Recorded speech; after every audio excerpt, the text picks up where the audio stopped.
Halo guys, mengabarkan di Tangerang, Alput, Tangsel, banyak ini. Ya Allah, ya Allah, ada pintu biung. Oh ya Allah, ya Allah, baik baik Allah.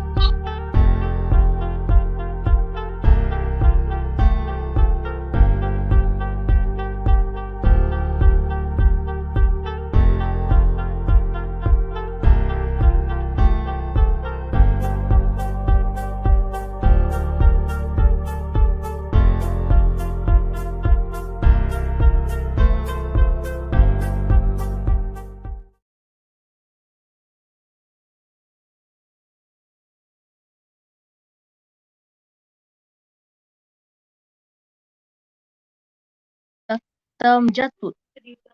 Dia mempunyai seorang anak bernama Tabun. Mereka tinggal di kampus Najin.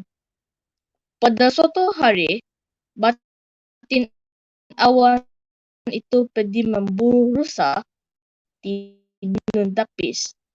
Gunung itu tinggi dan puncaknya bertabus tebal. Puas dia mencari, hampir senja baru dia terlihat seekor rusa besar. Rusa itu putih.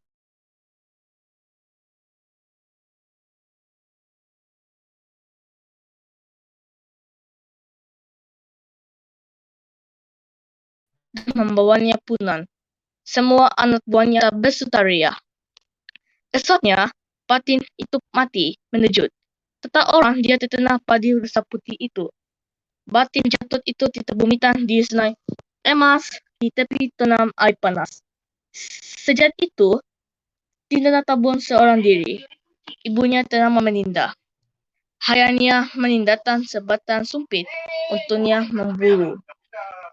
Anjing, hena, dan kucing menjadi tawannya. Tidak ekor binatang itu menitutnya memburu setiap hari.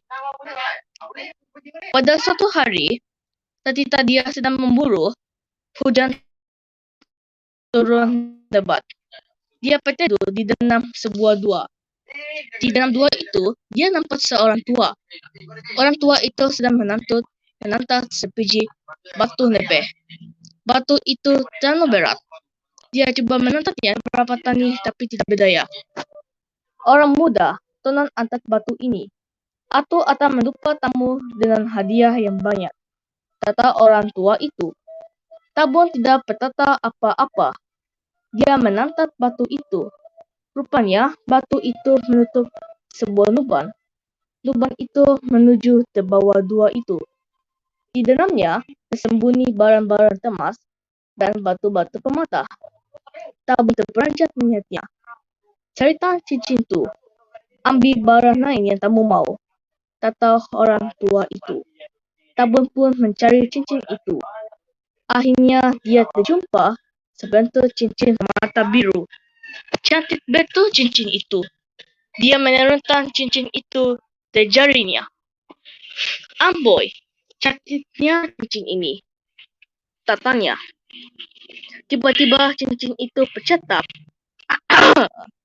Saya hamba Tuan. Katakan apa yang Tuan mau. Saya akan berikan. Berikan cincin itu, saudara.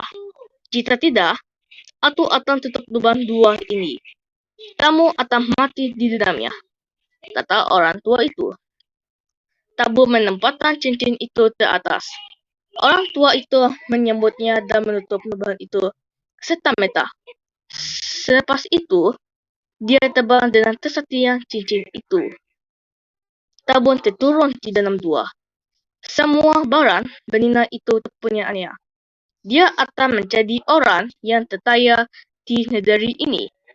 Namun, apabila dunanya, dia tidak boleh keluar dari dua itu. Tiba-tiba, dia terdengar suatu suara. Tuan, Tuan, dia dengar suara itu. Lantas mendadak, sinar matahari memancar di dalam dua melalui sebuah lubang kecil. Rupanya, Ajinia sedang menoreh lubang. Tabun memanjat dan keluar dari dua itu. Setelah keluar, Tabun menyuruh hendaknya mencari orang tua itu. Dia mau mendapatkan cincin sakti itu semula. Henan pun terbang tinggi sampai ke awan. Ia nampak sebuah menara. Ia nampak orang tua itu sedang tidur di dalam istana kacanya.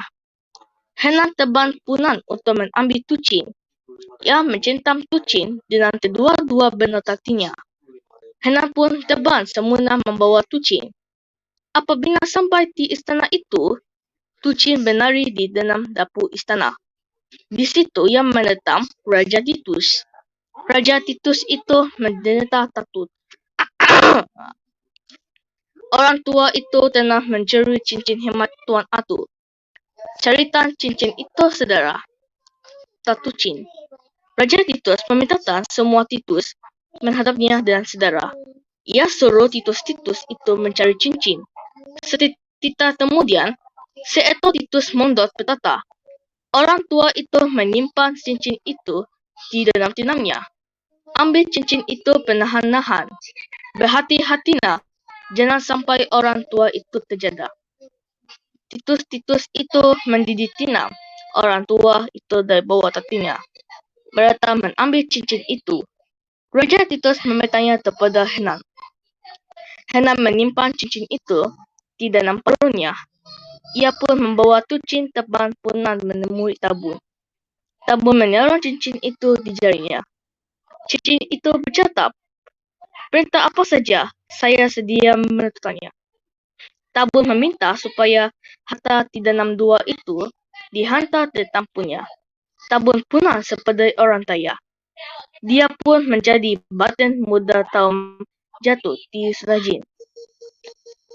Dan lama kemudian, dia menggantikan hayatnya batin awan Hindun.